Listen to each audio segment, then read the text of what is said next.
Spoštovane in spoštovani, začenjamo z 72. hudo pokušnjo. Zaradi vsem znanih okoliščin, tokrat nekoliko drugače kot običajno, kajti hude pokušnje se vedno vrstijo na Ptuju, večinoma na Ptuju, nekaj smo jih izpeljali tudi na tujem, v Avstriji. Začeli smo februarja leta 2013 in vrstijo se vsako zadnjo sredo v mesecu, razen seveda junija, julija in decembra. Se pa zgostijo v času dnevu poezije in vina na Ptuju ob koncu avgusta, takrat 2 ali 3 zapored na intimnih prizoriščih, ki jih ljubeznivo in gostoljubno odstopijo ptujski domačini. Sicer pa se hudne pokušnje dogajajo v kletnem brlogu Muzikafeja na Ptuju na Vrazovem trgu. Tokrat pa, kot že rečeno, nekoliko drugače, brez zveste, za nekatere že abonirane publike in seveda ločeno najprej z vinarko in potem z pisateljico. Žal nam je, da naša zvesta publika ne more prisostvovati tako kot vedno na teh hudih pokušnjah. Z vso svojo radovednostjo in z vprašanji so seveda zelo aktivni, kar nas posebej veseli. Vendar kljub temu bomo speljali to hudo pokušnjo na svojstven način. Vinarska gostja je Andreja Mihelin, prihaja iz Bizeljskega, vendar ni kršila nikakršnih političnih oziroma zdravstvenih prepovedi, odlokov, kajti živi v Ljubljani in se ob koncu tedna po potrebi vrača v domače kraje na Bizeljsko. Andreja Mihelin, na Bizeljskem so menda 3 ali 4 rodbine ali družine, ki se pišejo Mihelin. Ali morda ta priimek izvira od francoskega Michelin? Načeloma po vseh možnih drevesih družinskih, ki smo jih dali preveriti, načeloma naj bi izvirali celo iz časov Napoleona. Iz časov Ilirskih provinc? Ja, tako da tudi v Sloveniji nasploh jih ni veliko. Mislim, da nas je cirka 80 vseh oseb, ki se pišejo Mihelin. Ja. Tako da načeloma je to ni pa zdaj za 100%. Andreja, ti si nekoč rekla in za rečenega kruha se ponavadi veliko poje, da ne boš nikoli se ukvarjala z vinogradništvom in da si bila za učenje precej lena oziroma ravnodušna do učenja. Vendar se je oboje obrnilo drugače. Zakaj in kako? Ja, res je, kar si rekel, doma me nikoli ni veselil preveč vinarstvo, niti delo doma, tako da sem hitro zbežala v večje mesto Ljubljano iz Bizeljskega.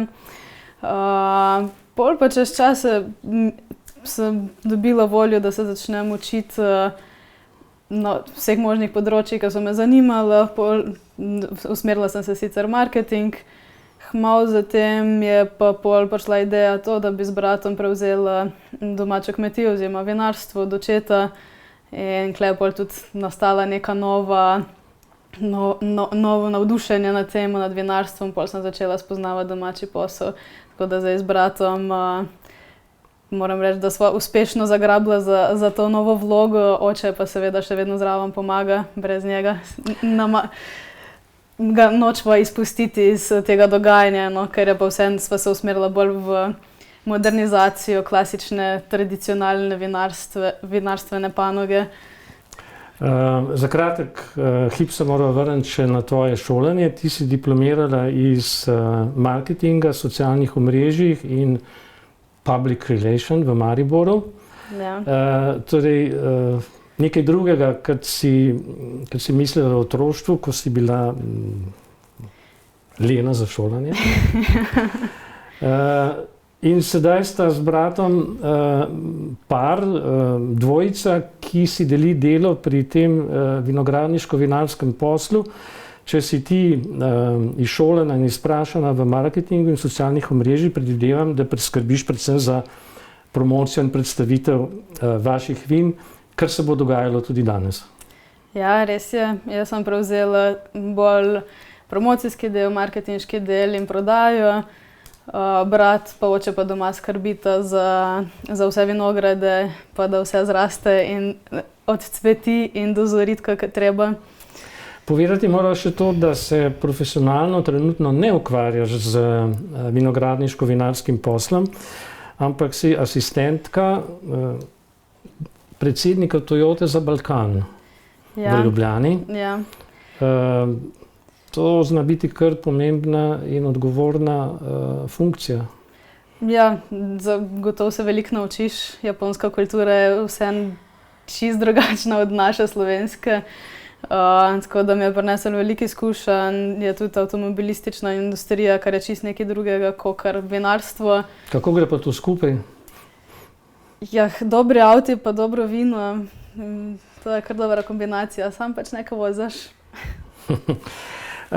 Ampak a se tudi naprej vidiš kot asistentka oziroma v tem poslu ali meniš, da bo prišel tudi čas, ko se boš lahko popolnoma posvetila vinogradniški vinarski dejavnosti? Ne, zagotovo je plan prihodnosti, da se oba dva z bratom fokusirava na vinarno, da se oba dva odrečeva dnevnim službam, rednim službam in da sva sama svoja šefa in da sfurava to vinarno tako, kot sva si zamislila. Tako da sva na začetku, kakor sem rekla, vse rebrandirava z bratom, kakor je oče vse bolj bil prej usmerjen v lokalne gostilnice, kjer je prodajo bolj, bomo rekla, špricer vino, midva se pa vseeno usmerjava za neko butično vinarstvo. Tako da se še loviva in iščeva svoje zveste stranke in distributerje, restauracije. Mislim, da je že čas, da se lotimo prvega vina. Ti si na današnjo predstavitev na 72. hudo pokušnjo prinesla 3 vzorce in seveda začeli bomo z klasično penino. Malo aperitiva. Ki jo boš seveda predstavila. Ja, tole je klasična penina, imenujemo jo Vincent. Poimenovali smo jo po mojem pradedku in dedku, načeloma tudi po bratu. Brat je sicer Vinko, ki izhaja iz imena Vincent. Tako da smo se s tem posvetili starejšim generacijam našega vinarstva. Je pa pridelana iz šardoneja in rumenega plavca. Rumeni plavec, bolj malo ljudi ve za rumeni plavec, je avtohtono bizeljsko vino.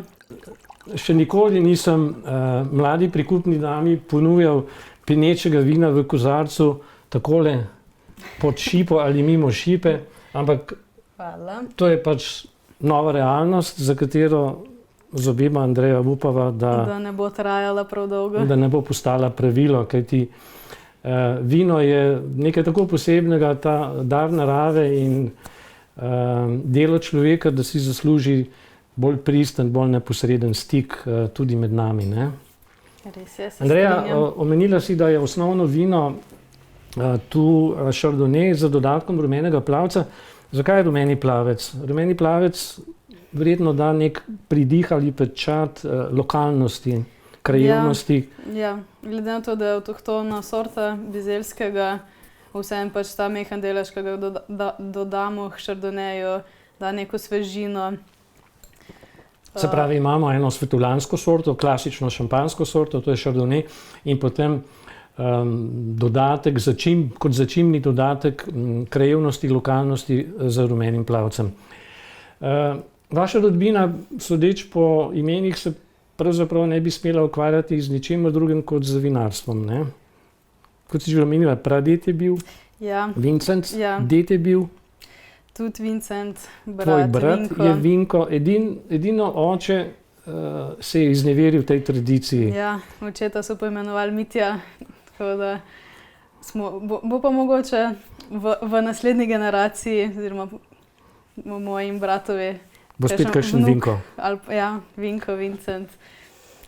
Vidva imate pravzaprav lepo razdeljeno delovno področje, ti promocijo, marketing. Kdaj te je pa potegnilo v to? Ker, kot si sama rekla, nisi nikoli mislila, ko si bila mlajša, da se boš ukvarjala s tem. Dejansko, če moram zbrati bolj natančno, da me to not potegnilo, vso to navdušenje nad vinarstvom in vinom je bilo, mislim, da je brat šel na predstavitev naše prve serije Penin v Portorož, na festival Penin. V hotelu Kempinski. Ja. To je bilo pred 3 leti. Ja. Tako da je rabil neko pomoč, na kar je oče pol mene takoj angažiral, če grem zraven ali ne. Zdaj, kaj pa valjda, na morje pa bom šla, ne.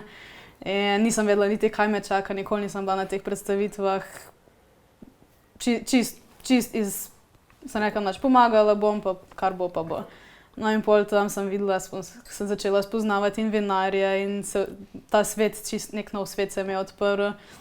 Pol sem pa tudi videla, da to meni ful leži, sodelovanje na teh predstavitvah in sejmih, tako da se pol brat kar hiter umaknil, ker je bolj zadržan, kakor sem jaz in smo takoj najdla to simbiozo med nama, kaj kdo počne.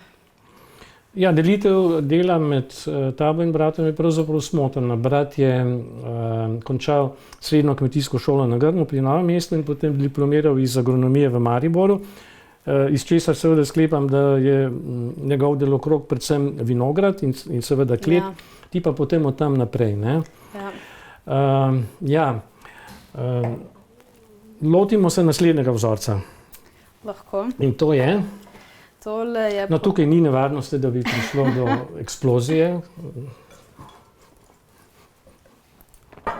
Tole je pa, jaz temu rečem, sorta, naš paradni konj, no, iz sorte Dornfelder. Malo več o Dornfelderju bo povedal Jože, ker je čez celo poletje ga je mučilo, ko sem prvič mu prinesla vzorec za pokazati, oziroma za probati, kaj za vraga je Dornfelder in je iz tega kar naredil nek preseg zgodovine, kako je prišlo do Dornfelderja. Načeloma je to križanec med modro frankinjo in modrim pinojem. Je drugače čist črno vino. Tudi, na primer, tale vzorec je barik vzorec. Zgleda, kakor da bi bil v črni buteljki, pa ni v črni buteljki, ker je vino toliko temno, da dejansko zgleda, da je črna buteljka, pa ni. Tako da mogoče Jože. Ja, tvoja raziskava. Dornfelder je zelo redka sorta, ne? Mislim, da ste sploh edini, ki jo imate, ne? Edini, ne smo pa med edinimi. Oziroma eni redkih, ki jo stekleničite. Ja. Tudi stranke in, če smem, da malo zamenjava vlogi. Odlično, hvala. Tudi stranke, ki na predstavitvah slišijo za Dornfelderja, so vsi presenečeni, kaj za vraga to je. Je pa dost pitno vino in res je to čist nekaj novega, no? Tudi za zveste someljerje, kar res ne srečamo te sorte, sploh na slovenskem področju. Torej, v kozarcih imamo rozé izvedbo Dornfelderja, letnik 2019. Kot je Andreja omenila, Dornfelder ima zelo intenzivno, globoko rdečo rubinasto barvo, ki je skoraj bližja, lahko bi rekli, skoraj črni barvi, ne. Zelo temno rdeča rubinasta. Tukaj gre seveda za rozé izvedbo, kjer pač grozdnim jagodam niso pustili, da bi se izlužila barva. Dornfelder je pa drugače zelo uspešen nemški križanec, ne. V Nemčiji ga imajo zelo veliko, iz leta 1956. Ime pa je dobil po ustanovitelju vinske šole v Weinbergu v Nemčiji, Augustu Dornfelderju. Je pa, no, lotimo se malo ampelografskih ovinkov oziroma vijuk. Dornfelder je križanec med dvema sortama, ki sta vam verjetno zelo dobro poznani, in sicer Helfensteiner in Herold-Rebe. Zdaj pa gremo nazaj. Namreč vsaka vinska sorta ima očeta in mamo. Torej, to sta oče in mama. Helfensteiner ima spet svojega očeta in mamo, in sicer to je modri pinot, to, kar si prej omenila, in neka italijanska sorta Schiava Grossa. Herold-Rebe ima pa oba starša, ki sta izvorno slovenska, in sicer Modra Frankinja in Portugalka. Namreč leta 2016 je Nemški inštitut Juliusa Kuhna znanstveno in verodostojno dokazal, da sta Modra Frankinja in Portugalka avtohtoni slovenski sorti. Torej pri Dolenfelderju so prisotne tudi zelo, zelo opazno slovenske korenine. Slavni stari starši. Ja, stara starša sta naše gore lista.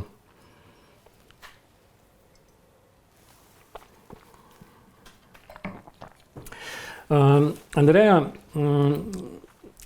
vaša tradicija sega, oziroma če gremo nazaj v leto 1920, drži. Ko je praded. Praded se je takrat vrnil iz svetovne vojne in je bil avstro-ogrski vojak.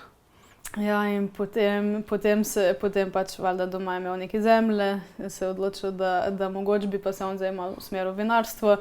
Seveda to ni bilo zdaj grozno veliko vinarstvo, kakor ga imamo zdaj, ampak nekaj mehkega domač vinograd, ampak je imel voljo za delo. Očitno je to prenesel pol tudi na dedka, dedek na očeta. Pol smo pa, kakor sem rekla, da sva z bratom prišla do tega, da bi prevzela domačo kmetijo oziroma vinarstvo, smo bili na nekem precepu, kaj zdaj, ker takrat nisva še točno vedela, kaj si oba dva želiva v življenju. Potem smo pa se vsi usedali doma, smo rekli, zdaj smo že načeloma že toliko vložili v to, če si želita prevzeti, nadaljujta, oba starša sta rekla, podpirali jo bomo, če gresta naprej, če ne pa pač enostavno ne bomo se več mučali, posekamo ven to, kar smo imeli, pa vsak svoje. In potem sva mi dva pograbila, sva rekla, ja, pač bova nadaljevala z družinsko tradicijo in bova probala narediti nekaj iz tega. Tako da je šlo iz mehkega vinograda na 20.000 trt, pa bomo videli zdaj, če bo še raslo v to število prihodnosti. Se pravi, iz roda v rod se je število trt povečevalo na današnjih 20.000. Vidva sta četrta generacija in kot mi je znano, nista polovičarja.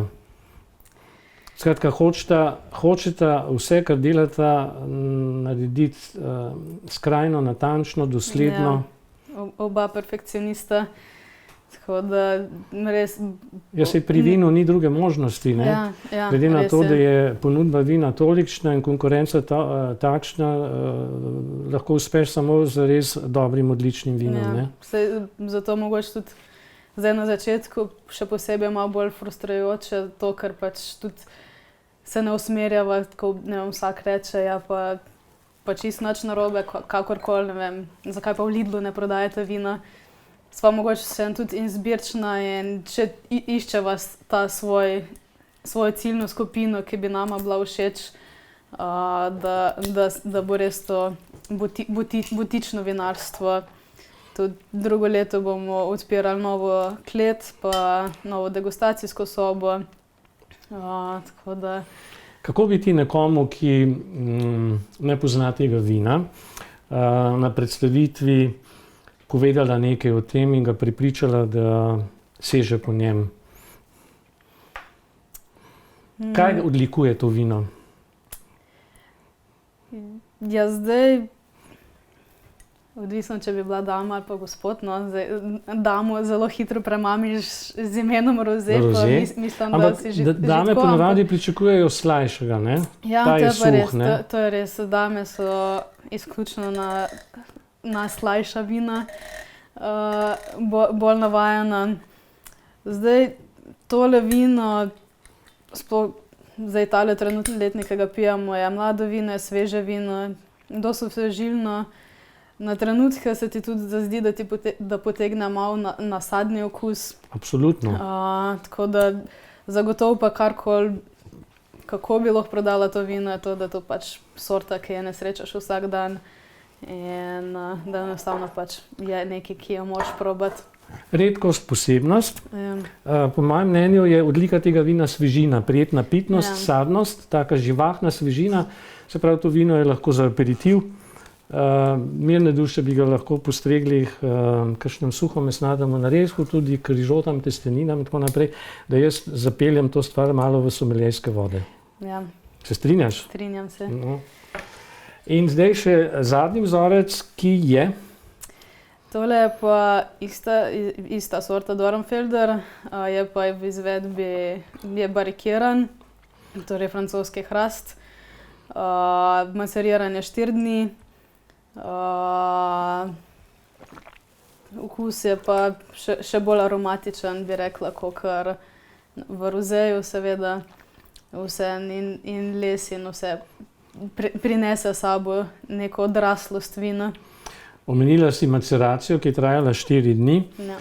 Maceracija pride od latinske besede macerira, ki pomeni spokorniško mučenje. A res? Ja. To pa nisem vedela. Je pa pravzaprav pa gre lahko tudi spokorniško bičanje, ampak gre pa seveda za stik jagodne kožice z moštom oziroma nastajajočim vinom, zato da se izlužijo barva in tanini. Ne? To je maceracija, macerirano vino. Zakaj ste se pa odločili pri tej izvedbi za barikiranje, se pravi zorenje v novih francoskih hrastovih sodčkih? 225 litrov je sod barik. Ja. Zakaj ste se odločili? Čista radovednost, no. Hoteli smo probati, nikoli prej nismo imeli nobene izvedbe v bariku.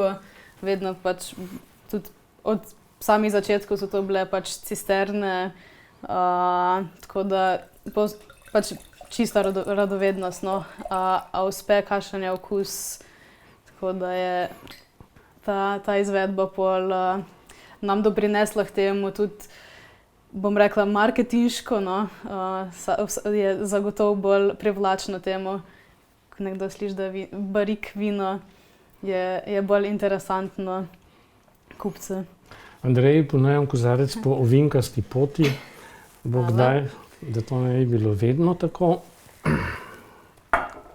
No, pa poskusimo še tale barik. Ja, že na vonju se zazna, da je bilo vino v novem hrastovem sodu. Barik mora biti predvsem kot začimba, ne sme prevladati nad vinom, ampak mora dati neko novo dimenzijo, skratka razširiti ta senzorični profil vina. In kar se vonja tiče, mislim, da je to uspelo. Dajmo preveriti še v ustih, če to drži.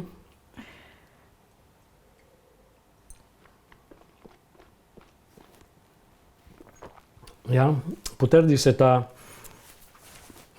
ta okus po lesu, ki je morda v tem trenutku še malce preveč izrazit. To vino bi potrebovalo še nekaj let zorenja v steklenici, da se bo zmehčalo, da se bodo vse te lastnosti, vse te zaznave, ki jih pač občutimo v nosu in v ustih, nekako spletle med sabo, se spojile, harmonizirale in potem zna biti to res vino, kot si ga vidva z bratom želita.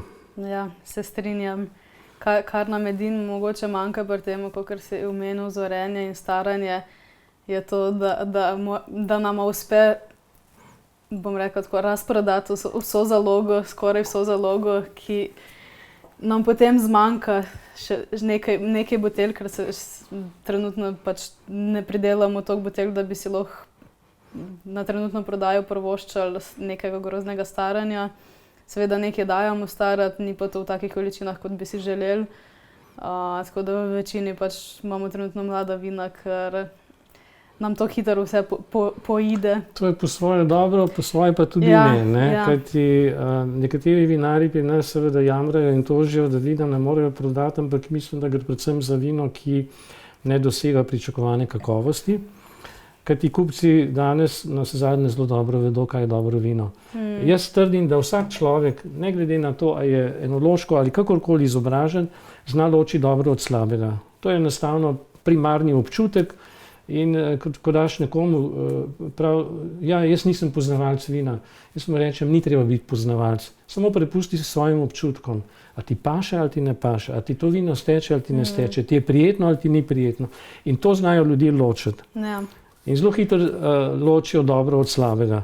Skratka, dobro je, da prodate vino, slabo pa je to, da ga prodate prehitro.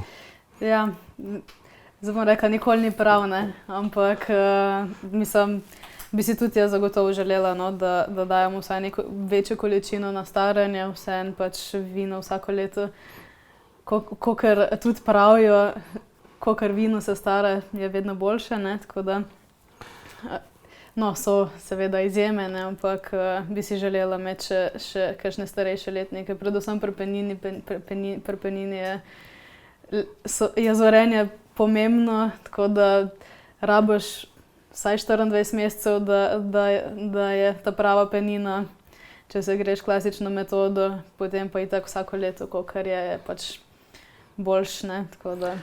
Andreja, mislim, da bomo lahko čez leto, dve ali morda še kakšno leto več preverili, kako je z zorenjem vaših vin ob taki ali kakšni drugi priložnosti. Jaz vam z bratom želim seveda uspešno nadaljevanje poti, ki sta si jo smelo in pogumno začrtala. Ja, hvala, Jože. Zagotovo se še srečamo. Literarna gostja 72. Hude pokušnje je Snežana Brumec, ekonomistka iz Slovenskih Konjic. Razlog je seveda zelo preprost. Letošnjega aprila je pri založbi Beletrina izšla njena druga knjiga, Eden izmed nas. Snežana, ti si bila kot mlajša oziroma pred 50 letom velika požiralka knjig, navdušena bralka, ki se je zaobljubila, da bo po 50. letu, ko bi imela več časa, začela sama pisati knjige. In to svojo zaobljubo oziroma obljubo si izpolnila leta 2016 z potopisnim zapisom Camino. A sem prav naglasil? Prav. Ne Camino, Camino. Camino. Kaj te je gnalo na to Jakobovo 883 km dolgo pot? A si prehodila celo pot? Ja, od vznožja Pirinejev do Santiaga di Compostela? Od francoske strani Pirinejev pa do Finistere, se pravi do obale. Do obale, ja. Ja. Bilo je 883 km in kaj me je gnalo, kar enostavno sem vedela, da bom enkrat šla, ko sem enkrat gledala film o tej poti. Na tej poti ima človek verjetno veliko časa, da razmišlja o svetu, o svoji poziciji v svetu, o samem sebi. Ali se ti je takrat porodila misel, da bi napisala zgodbo, zelo zanimivo in pretresljivo življenjsko pot Alojzija Knapa? Ne, da bom zapisala zgodbo od mojega Knapa, sem vedela že od malega. Že od takrat, ko mi je moja stara mama prvič povedala to zgodbo, takrat sem vedela, da bo napočil čas, da bodo pač stvari dozorele po 50, da bom jaz to lahko zapisala. Kdaj ti je tvoja stara mama, ki je bila sestra od Alojzija Knapa, prvič povedala o njenem bratu? Sem bila še kar v osnovno šolo sem hodila, ne vem, 4., 5. razred. Da sem si prav zapomnila, da smo bile prav same. Veliko se je omenjalo ga tako mimogrede, tudi ko so bili kakšni drugi ljudje zraven. Ampak prav zgodbo, da je povedala celo meni, je pa to bilo, ja, tam nekje 4. razred. Odkje pa je ona vedela za te vse njegove nenavadne, strastne poti, ki jih je doživel v svojem kratkem življenju? Ali je njej pripovedoval ali to iz Alojzijevih dnevniških zapisov? Ona je bila takrat še otrok, ko je v bistvu on že bil v Beogradu. Bil je seveda zelo pogosto tema pogovorov doma, ker v takratnem času, da se nekdo odloči in gre v daljni Beograd, ker vedno pravim, da takrat je bil Beograd daljni, danes je blizu, in odide iz bistva vasi, to, kar je Cerknica takrat bila, je bilo zelo nenavadno. Ker ponavadi tam, kjer si se rodil, tam si tudi ostal in tam tudi umrl. Zaradi tega so se zelo pogosto pogovarjali doma o njemu, poleg tega so si dopisovali, vsako nedeljo so napisali pismo po kosilu mu, on jim je potem odpisal in pa pisal je tudi dnevnik. In ta dnevnik je imela moja stara mama in ta dnevnik sem tudi jaz prebrala, da sem lahko toliko verodostojno zapisala zgodbo. Kje so po njegovi smrti našli ta dnevnik? V njegovem stanovanju v Beogradu oziroma v Zemunu ali v vojašnici v Zemunu? To pa ne bi vedela. Mislim, da so pripeljali skupaj z truplom, skupaj s strugo, tudi stvari, ki jih je pač on tam imel v Beogradu. Vem, da so pripeljali tudi zastave držav tujih, ki so sodelovali na tem mitingu tistega leta, ko se je zrušil.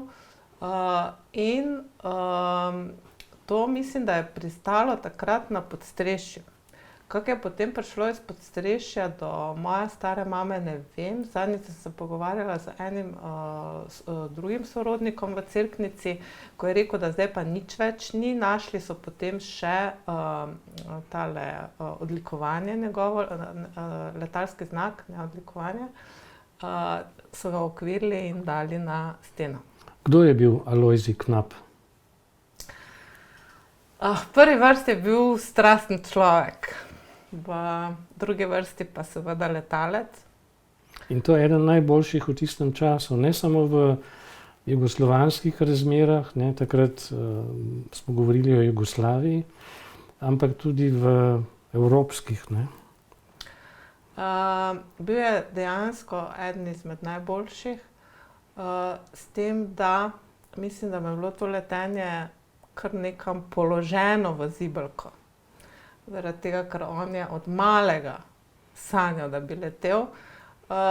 In to takrat, ko v zraku dejansko res ni bilo še letal. Ti v knjigi nekje pišeš, da je Alojzij Knap, v katerem teče zgodba in je osrednja osebnost oziroma pravzaprav tragični junak tega romana, da je pri 4 letih gledal v nebo in videl ptico in si zaželel, da bi bil tudi on sam tako svoboden, kot je ta ptica. Ja, potem je... A to izhaja iz njegovih dnevniških spominov ali je to, namreč predvidevam, da ti tvoja stara mama, sestra od Alojzija Knapa, verjetno ni mogla povedati vseh teh detajlov. Koliko je tu te realne osnove in koliko je te tvoje pesniškega dodatka, pesniške domišljije ali svobode? Kar veliko je bilo zapisanega in dosti natančno so mi zgodbo povedali, ne samo stara mama, pač ljudje, ki so ga poznali. Nisem si dovolila kaj dosti svobode. V bistvu, kar je bilo, dogodke sem vedela, jaz sem zapisala določena njegova čustvovanja. Ker so zelo doživeto opisani, zelo lahko si jih človek predstavlja. Jaz, ko sem bral to knjigo, sem hkrati gledal film. Jaz mislim, da je ta zgodba Alojzija Knapa, se pravi letalca, ki je bil v evropskem ali pa svetovnem vrhu, vredna filmske upodobitve. Seveda je to malce bogokletno govoriti v današnjem času, ko vemo, kaj se s slovenskim filmom dogaja, ampak vendarle, morda bo prišel kdaj čas. Si kdaj pomislila na to, da bi bilo to zgodbo dobro ufilmiti? Jaz mislim, da enkrat bo posnet film po tej zgodbi. Pogovarjali smo se že večkrat z marsikom. Veliko ljudi, ki to knjigo prebere, meni isto, da bi bilo treba film posneti in so v bistvu zadovoljni, da sem zapisala to zgodbo, da ni pozabljena. Zadnjič so me povabili celo na vojaško letališče v Cerklje, zaradi tega, ker je pač bil začetnik, neki vojaški pilot, so mu podelili knapu, ki sem jo jaz hvaležno prevzela, emblem pilota Pilatesa. Ta emblem dobijo samo piloti po prvem samostojnem letu in po hudem treningu. Je meni da težko dobiti ta emblem, tako da jaz ga doma zdaj hranim v njegovem imenu. Zadnjič sem dobila elektronsko sporočilo od enega gospoda, od inštruktorja letalca, ki ga je zgodba tako ganila, da se je usedel v avto in se iz Kočevja peljal v Cerknico na pokopališče. Tam je pokopan. Tam je pokopan in mu na grob položil ikebano z letalskim znakom. Snežana, koliko ljudi je, preden je izšel tvoj roman o Alojziju Knapu, vedelo zanj? Jaz bi rekla, da zelo malo. Vedelo jih je kar precej v Cerknici, ker je pač bil Cerkničan. To so se ljudje pogovarjali o tem, poleg tega na portalu Stare slike Cerknice je prav pisalo, so bile objavljene slike od Knapa in je pisalo, da bi bil čas, da bi se nekdo našel, da bi o tem napisal knjigo. Alojzij Knap se je rodil v Cerknici leta 1904. Leto predtem, leta 1903, sta brata Wright, pionirja svetovnega letalstva, prvič poletela z neko napravo, ki je bila težja od zraka. Ampak Alojzija Knapa, tega junaka, te tvoje pripovedi ali romana, je ne samo ta želja po svobodi, ko je videl tisto ptico, ampak tudi let Edvarda Rusjana, ko je bil on star 6 let, se pravi leta 1910, v Mirnu pri Novi Gorici tako prevzel, da je želel postati pilot. Ja. Letalec.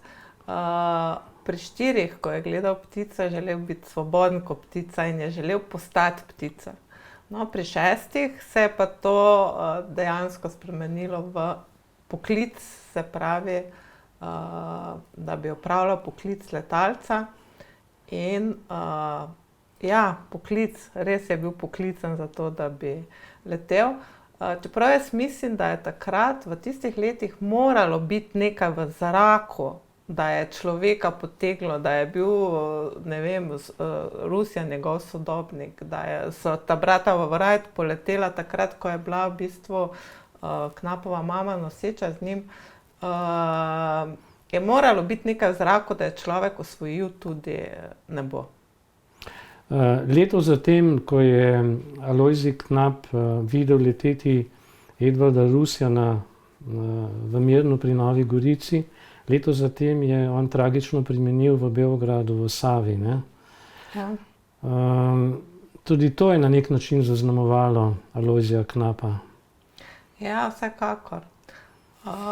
Imela sta dosti podobno življenjsko zgodbo, oziroma oba dva sta končala v Beogradu, oba dva sta se zrušila, s tem, da Rusjan je tisti dan, ko se je zrušil, nastopil na mitingu.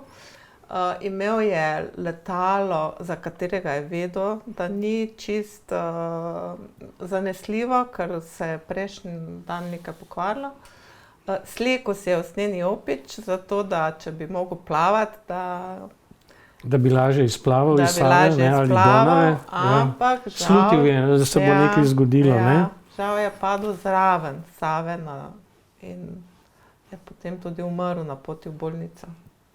Namreč verjetno se sploh ne zavedamo, ampak zahvaljujoč tvoji knjigi, da so bili naši pogumni, smeli fantje pravzaprav tudi med pionirji svetovnega letalstva.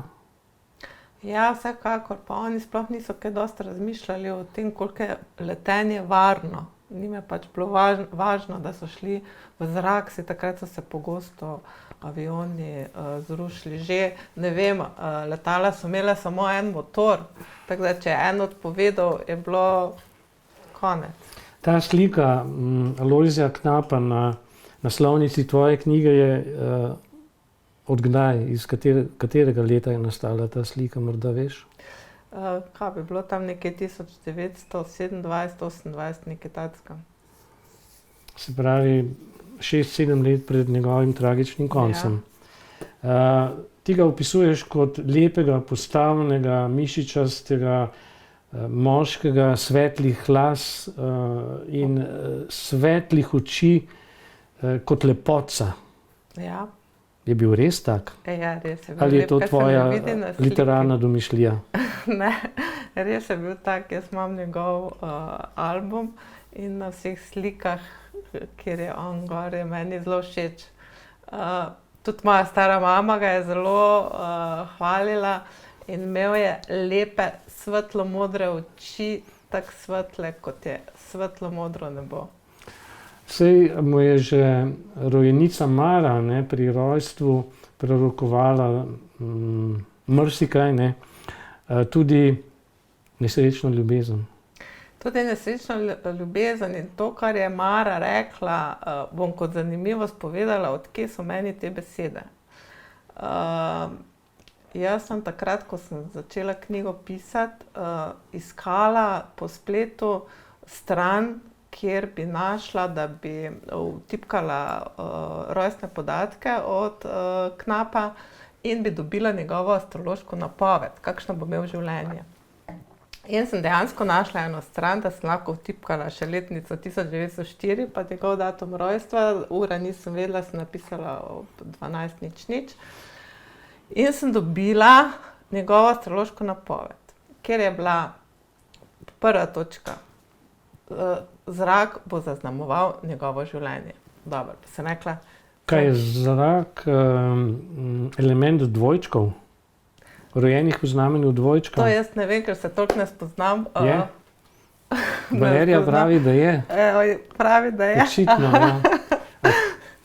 Ja, verjetno je to, pa tudi samo 4 elementi so v bistvu, ne, se ni bilo, to je bilo pač... No, ampak recimo zrak absolutno ni moj element, jaz se v zraku ne počutim, jaz moram biti na tleh, jaz sem kozorog. Ja, kozorog pa mora biti na tleh, ja. Na tleh. Ja. Ok. Se pravi zrak, drugo, kar je bilo pa, zaznamovala ga bo družinska tragedija v otroštvu. Tretje pa, kar je bilo, da bi pač lahko imel neko zemeljsko, normalno, povprečno ljubezen, ampak se on ne bo odločil za to in bo umrl nesrečno zaljubljen. Povej nam, razloži nam nekaj to družinsko tragedijo, ki je njega od 8. leta naprej zaznamovala pravzaprav za celo življenje.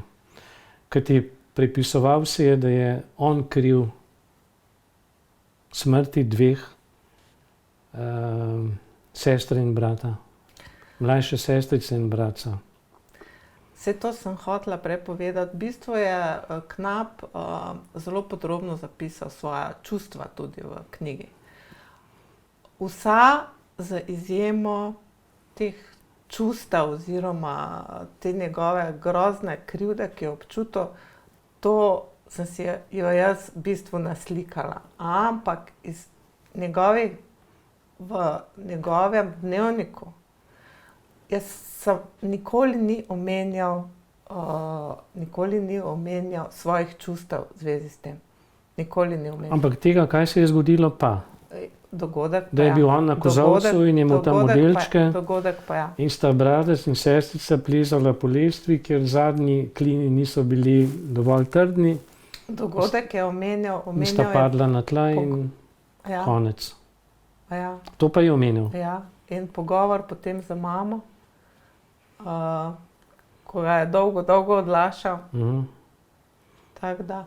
Ampak kljub temu, da je mama zelo pomirjujoče odgovorila, ne? Mama je bila zelo življenjska. Zelo življenjska je bila, res. Ona je rodila 17krat, 17 otrok je imela, od katerih jih je preživelo otroštvo 9, ne. In je vse to jemala zelo tako realno, stvarno, ne. Skratka, ni naključij, ne. To so pač usodne stvari, ki jih je treba sprejeti take, kot so. Ja.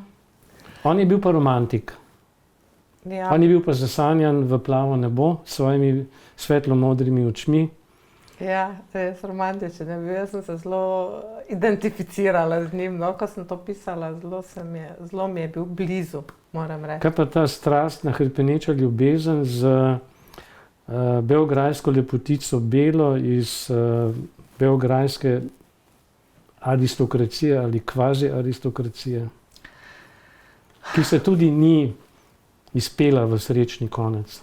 Ja, jaz sem kar malo jezna na Belo, jaz nimam... Jaz tudi, ko sem to bral. No, ampak to je bila razvajenka, ne? Pa tako, v bistvu plehka, ali kaj se mi je zdelo. Ja, zanimala jo je pariška moda, ja, čvekanje z prijateljicami, po dolgem in počez. Dobro, za boljši vtis se je ukvarjala z študijem umetnostne zgodovine, ampak Alojzij je kmalu ugotovil, da sta to dva zelo različna svetova, ki ne bosta mogla sobivati. Ja. To je razvidno iz tvojega pisanja. Ja, sigurno. Ampak on tak ali tak, ali je bila Bela ali pa ni bila nobena. To sploh ni bilo nobeno vprašanje. Nikoli ni bilo vprašanje, ali bi bila lahko katera druga. Če ona ni bila, pač ni bilo nobene. Ne? Tako da to je bilo tako zelo po Alojzijevo. Ja, zelo vzneseno, romantično, neracionalno, ne. Tukaj se tudi v tem odnosu do Bele se tudi kaže njegov značaj, njegov temperament, ne. Njega je zaneslo, ne. Njega je zaneslo v višave, ne. In tam niso bile samo ptice in vsi nebo, tam je bila tudi Bela. Ja. Čeprav pol je za nekaj časa on kar začel občudovati tudi zemljo, potem je sploh ugotovil, da je na zemlji tudi lahko kaj lepega, ne. Za nekaj časa ga je. Ja, malo ga je ta Belina igrivost, oziroma to koketiranje z njim, ne, ker jaz to razumem kot tako neobvezno koketiranje, ne. Ona si je pač izbrala pilota, častnika, oficirja jugoslovanskih kraljevskih zračnih sil, ne. Piloti so bili vedno imenitni, ne. To je bil najbolj čislen rod v vojski, ne. Če je bila pešadija, kanonfuter so bili piloti. In njej je pač odgovarjalo, da je koketirala z njim, hkrati je pa vedela, da bo slej ko prej končala z Vojmirjem, ne, beograjskim bogatunom. Ja, zelo prekanjenim, ali kaj bi človek rekel, zelo je znal vse preštudirati, da je le dobil na koncu, ne. Ja, zelo taktično je postopal, ne. Ja, zelo. Tukaj ni bilo ljubezni, ne, tukaj je bila preračunljivost, ne. Verjetno navsezadnje pri njej tudi. Ja, neka zaveza rodu, ali kaj bi človek rekel. Ja, ne, to je pač beograjska aristokracija, ampak dajmo to aristokracijo v narekovaje pač temeljila na teh rodbinskih vrednotah, ne, treba je nadaljevati rod in tako naprej. In tle je bil Alojzij Knap, je v ta svet priletel res kot svobodna ptica, ne, in ni sodil v ta svet, ne. Ja, tega se je on potem tudi zavedal, sodeč po tvojem pisanju. Se je zavedal, ne. Se ga je dosti prizadelo, ampak ne vem, sploh ne maram Belo in sploh se ne maram pogovarjati o njej, zato ker se mi je zdel Knap, ker se mi je zdi, da je bila nevredna njegove ljubezni. No, tako bom rekla, ker on bi za njo naredil vse, bi se tudi ne vem kaj, ona pa ni bila pripravljena, ne vem, en mesec doma biti, pa ne iti okoli. On na nek način ni bil prizemljen, bil je pa zelo strasten človek, ne.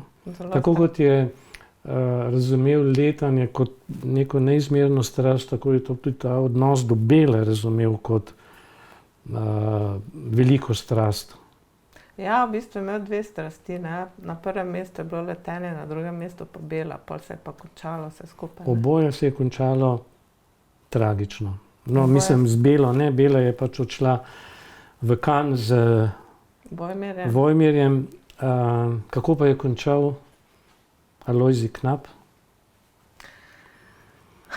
Alojzij Knap je končal tragično, seveda se že nekako cela njegova življenjska zgodba se mi zdi, da je peljala k nekemu tragičnemu koncu.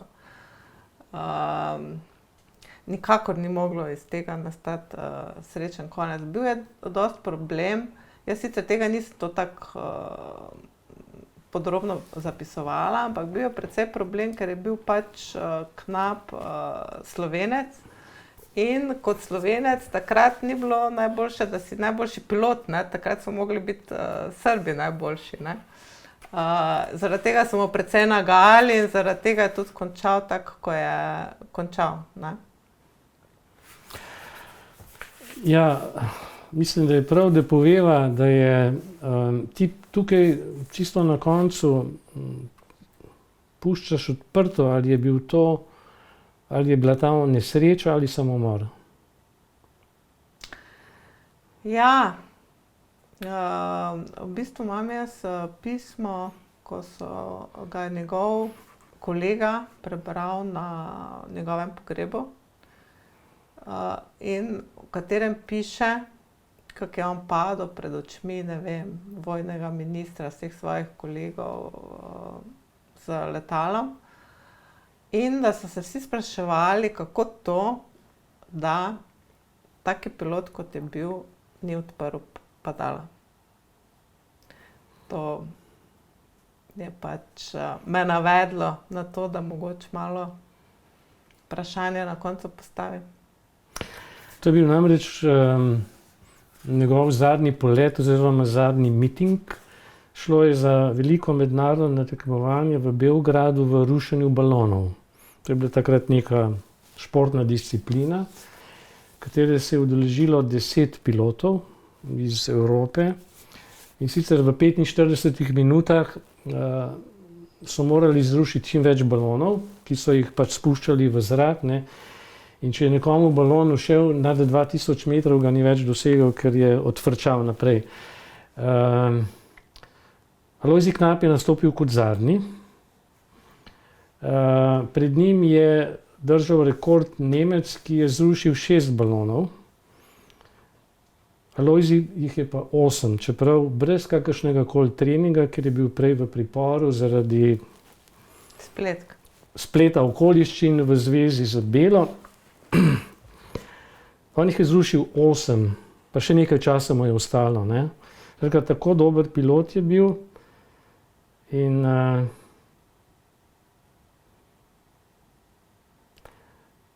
lahko preberem. Njegovo letalo je bilo Avia H-33T. Je razpočila balon in kdo bi vedel, ali jo je njen pilot sploh poskušal ali želel zravnati. Ovenčana zmago se je skupaj s svojo posadko zarila v valove. To je bil njegov tragični konec. Snežana, samo še eno vprašanje. Zakaj je naslov knjige Eden izmed nas? Boš ti prebrala tole? Da nimam počala zdajle to. Da, počrtano. Očala bi si mogla vzeti.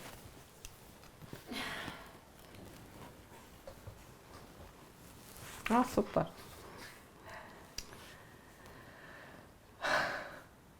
Kaj ni bil Knap, četudi je letalo pravi zrakoplov in se je sporazumeval brez mobilnika, samo eden izmed nas. Eden izmed nas, ki doživljamo krivico in nesrečno ljubezen, ki hrepenimo po ljubezni in svobodi, se spopadamo z usodo, ne vedoč, kaj in zakaj nam je namenila. In ali nismo mi vsi v resnici en sam, z enim gorečim srcem in nešteto obrazi, en sam s prekipavajočo mero strasti in trpljenja. Spoštovane in spoštovani, Temu ni več kaj dodati. Hvala za vašo pozornost in nasvidenje ob naslednji priložnosti.